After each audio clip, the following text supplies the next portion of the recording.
Peggy 16. Hello, I'm Adam Hitaney. I'm the head of game design at Deck 13 Interactive, and I would like to welcome you to our demo of The Surge. With me today is Sebastian Zoibelt. He'll be doing the driving today. But before we begin, I'd like to give you a quick summary of our game. The Surge is a hardcore action RPG with a focus on tactical melee combat. We're in a dystopian, near-future version of Earth. You can see here from the surroundings, things are a little broken up. In our game, global warming and ecological problems have advanced to crisis levels in the world. Likewise, the global economy is in shambles, so regular men and women are in a lot of trouble. It's really difficult for people to find work, so our hero, Warren, is lucky to have found a job at all, particularly at a company like Creo, which is dedicated to solving the world's ecological problems. So his first day on the job, he's getting his exo rig applied. You can see here attached to his body and some of our other materials. But something goes very wrong with this process. He loses consciousness and wakes up here. So let's get going. Okay, so this is an operations center. Functions a bit like a hub for us. You can do some crafting here. You can use your tech scrap to level up your exo rig, but we're not going to do that yet. We're going to head right into the action. This is one of our new coworkers. He's not in very good shape, as we can see. He's a little aggressive. I think we're going to need to defend ourselves. Now, melee combat in the Surge is stamina based. That means that while you're in combat, you're going to need to manage your stamina resource, or you might find yourself unable to complete a combo that you want to finish, or unable to dodge away from a counterattack. It's just something you need to pay attention to while you fight.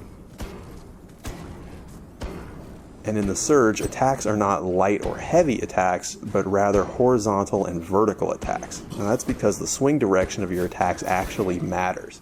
In the Surge, you can see here, you can target specific body parts. So directing attacks towards unarmored or vulnerable areas deals increased damage. It's more likely to stagger your opponent. So it really pays to observe your enemies, pick out their weak points when you're going in for the kill there. Another thing that we really like to emphasize is that it's really good and beneficial for you to scan your environment, to look around for enemies and loot. Exploration is really important to us. So looking around, we see this guy in the dark banging his head. Now he's different from the other enemies we fought so far in that he has a helmet, which is something that maybe we want to take home with us, make it ours. So that brings me to the other aspect of body part targeting, which is that if you target a body part and deal enough damage, you will then be able to use combat energy like this to execute a finishing sequence. It's mean. So you chop off that body part and you loot it, and then we can take that back to the operations center where we can use our new blueprint to craft that helmet for our very own selves.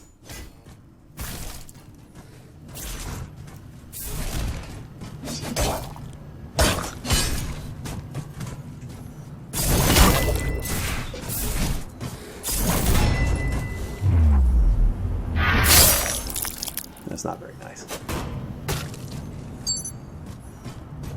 So moving further into the area here, you can see that we don't have just humanoid enemies. We also have a variety of robotic enemies.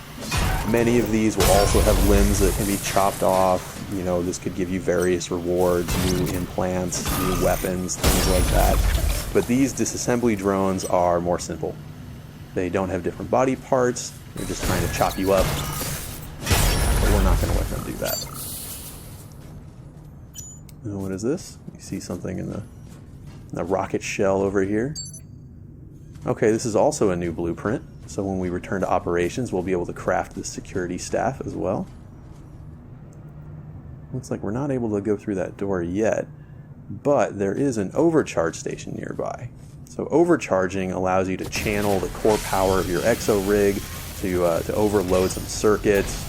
Sometimes that'll open doors, sometimes that will add power to places that had no power. And sometimes it will allow you to be jumped by a giant robot dog. You can see here the robot dog is a little bit of a mini boss for the purposes of this demo.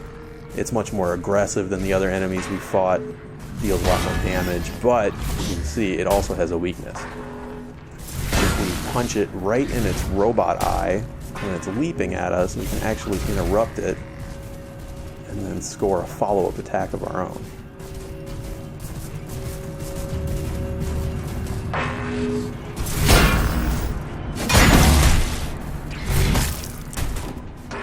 Be careful. Alright. Now that we have him taken care of, we can explore the warehouse a little bit more. Oh, maybe he'll be friends. No, I guess not. I guess he doesn't want to be friends. Something that's really important to us is that all of our enemies have purpose in the world. You can see that these guys, they have a heavier rig, they have these forklift weapons.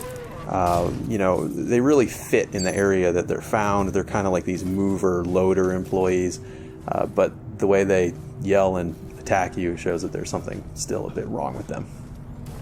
Up here is an exo-lift. Why don't we try that out? Or we will not. We will deal with our friend here, and then we will use the exo-lift. Our two friends.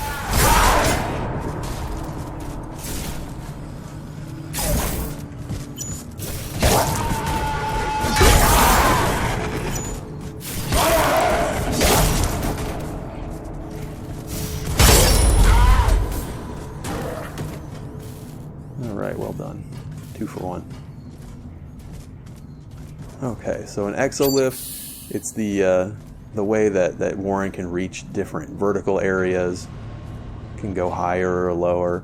It functions very much like a ladder, but we think it's cooler. Now here's another overcharge station. The difference is that this one is higher level. Now, like I mentioned before, exploration is a major element of the game for us, and you'll have a lot of reasons to explore the world of the Surge. We see our levels as being pretty Metroidvanian in nature. They're really interconnected, and you'll find a lot of areas that you're not able to access until later in the game, until you have more power or different capabilities. So when you find something that you're not able to open yet, it's really a good reason to backtrack later to fully explore. A lot of times you'll find other encounters or rare loot. But now that we've turned on the power to the warehouse here, we're able to go through this door that we've just opened, which seems to open up a shortcut back to the operations. So that's a pretty good opportunity for us to craft some new gear with all these blueprints that we've gathered.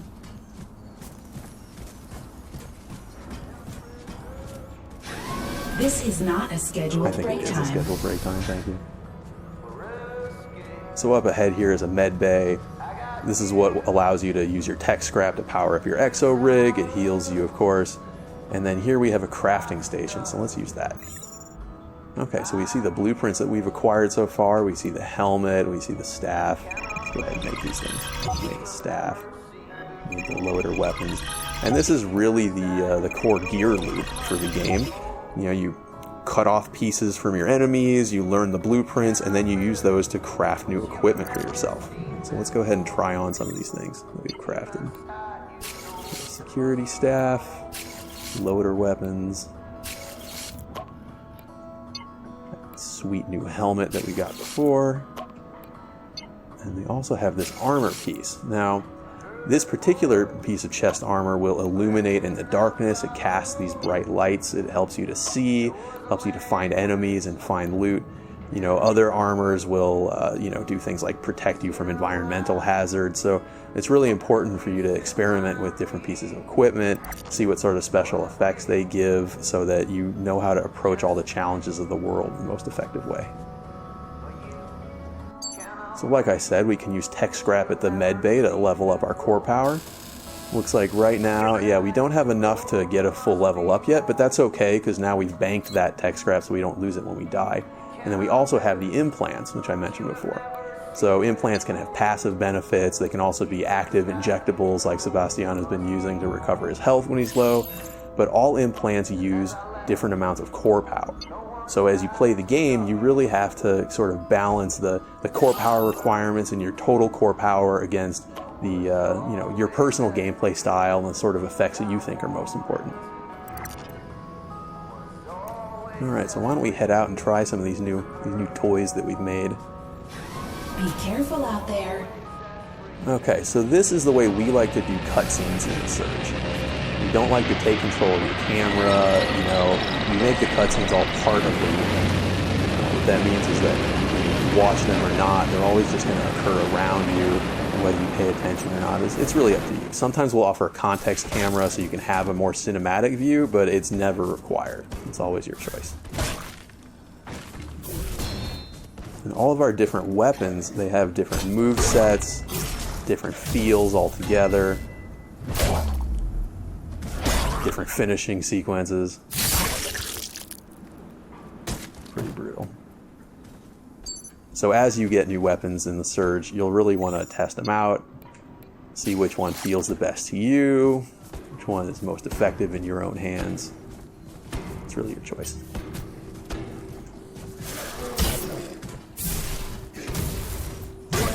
See the loader weapons a bit faster, more agile, a little more combo-y, but also pretty brutal. Okay, so now that we're more comfortable with these new weapons, why don't we go back through the shortcut and see what's on the other side of things.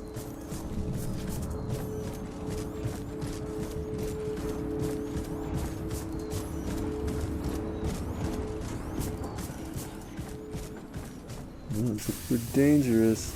Reboot in progress. Okay, yeah, so I was talking before about the context camera. This is what lets you have a more cinematic view as this angry boss robot gets up out of the rubble.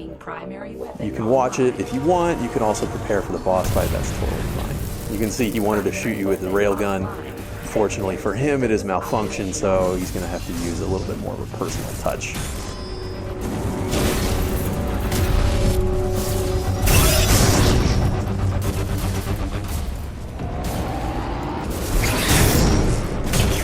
Sebastian is assuming that we're not actually dealing damage to the boss's real health, but we are increasing the threat analysis meter, so I guess we should figure out what happens when the threat analysis is full.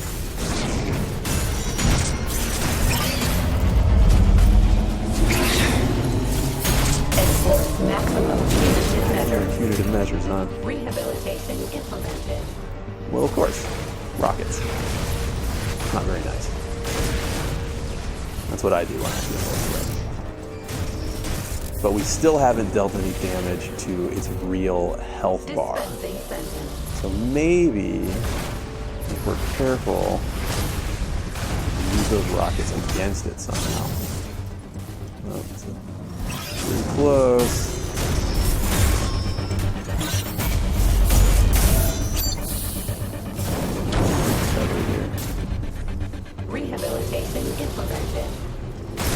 Okay, there we go. So now we force it to be hit by its own rockets. We're able to target its armor piece, knock it off, and then give it a good solid punch right in its robot brain, which has dealt some real damage. Now let's see if we can repeat this process.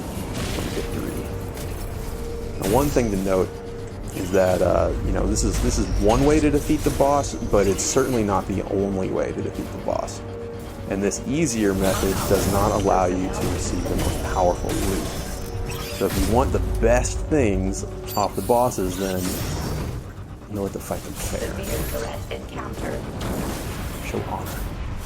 Not really. It's not really a game about honor. Threat analysis is almost full again. See what happens. Enforce maximum punitive measures. Dispensing sentence.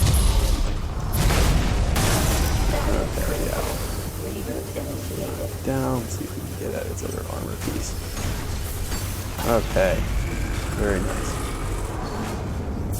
Boss defeated. Well done. So that's the Surge, scheduled for release in 2017 on next-gen consoles and PC. Once again, I'm Adam Hatani for Deck 13 Interactive. Thanks for watching.